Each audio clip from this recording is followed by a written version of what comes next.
Also, as a real estate agent, as you said, so look, we have three rules: location, location, location. So Yeah.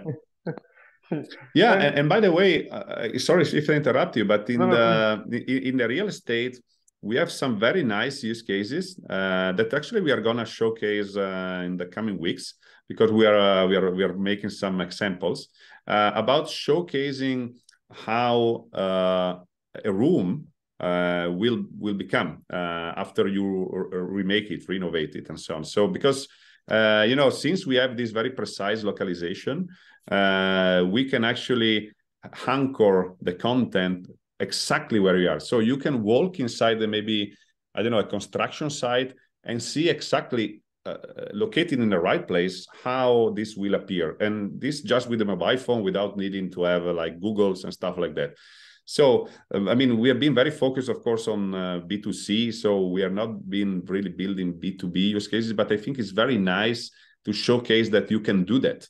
And so we have agencies that basically they're contacting us now and they want to build on over. No? So it's nice to showcase them what you can do over there. So I think that in the real estate, this is a very, very nice use case that I didn't saw yet anybody using. So yeah, maybe you are the first one. I'm going to be the first one. I'm going to. So in our business, we do. There are also a couple of things that we could do. Digital twins is something else. Also, digital staging is also a very interesting point, and also to monetize the real estate in a digital twin site is also very interesting. So as you said, so as in OpenSea, you can do it only by pictures, but geo-localized, I can't pronounce that. In Yeah. precise location, it will be much more better. Yeah, maybe I can I share my screen? Of course, please. Yeah, so I think that would be nice because I was talking about this map to earn that I was mentioning about this 3D point cloud that we can build. But I think that would be very interesting. Let me see, just I prepare it. Let me see if I can. Because basically, when we map locations, we actually have two kind of outputs. We generate this 3D map, but also we generate a digital twin. So now I will show you what I mean about that. Let me see. Can you see my screen? Can you see the video? Yes, I can see. Yeah. So this I did it. I was in Laguna Beach and I took some pictures. So I generated this 3D point cloud. So this is used for the creator to actually have an idea on where are things. So you can put that, on that table an object. So you have the 3D structure of the location.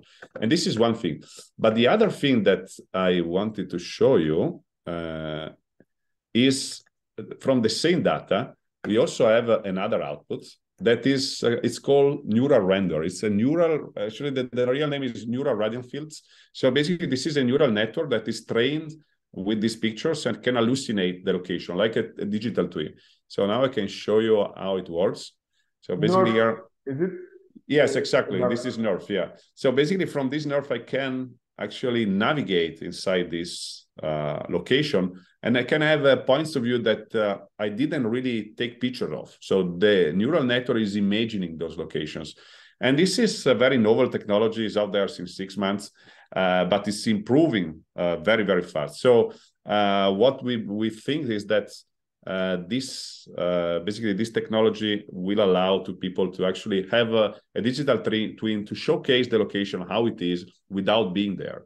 So it's really building a representation of the location. So right now there's still some artifacts, it's not perfect yet, but that data, the data that you collect when you take the pictures, will be able to be reusable to retrain the new networks. And so we really believe that this data is very, very valuable also because of that, because from these pictures, you will be able to recreate a visualization like that where you can move freely inside that area. So it's also a nice way to showcase locations.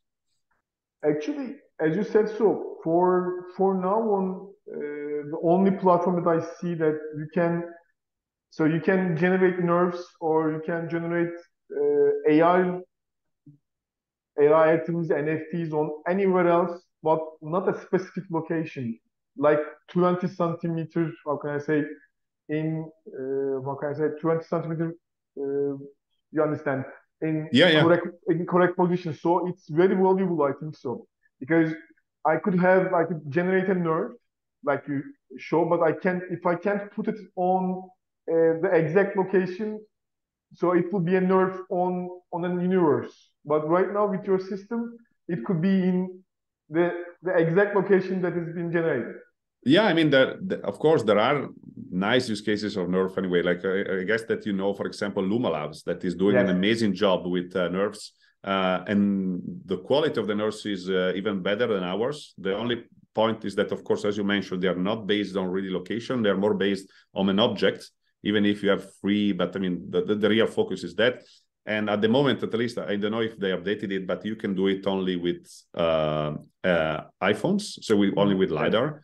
Yes. And that's why also is very this is why it's so good sometimes, because the LiDAR helps with the depth map. So this is very technical, but yeah, I mean, I don't want to say that they're doing an amazing job and I love what they're doing, but yes, they don't have this twist that is the localization and the Web3 part. So yeah, I would say that really we are really ahead of the curve when it's about bringing these cutting-edge technologies in Web3. And I see a lot of value in this, really, the fact that you can own this data and so on. And especially also, I guess that now, just in brainstorming, I guess that the NFT part is very important once you connect this data to locations. Because if you just, I mean, create an earth of a single object, maybe it's not so important to actually have the digital ownership of that, because yes, I mean, it's a nice craft. Maybe, I mean, here we are talking about having the 3D structure of the world. No? So that's why I think it's important that you have a means to own it digitally. But yeah, I mean, this is, of course, I'm biased. No, exactly. But I'm biased too. Also, I am a tech geek, so tech geek real estate agent. So I'm biased too. So as you said, so.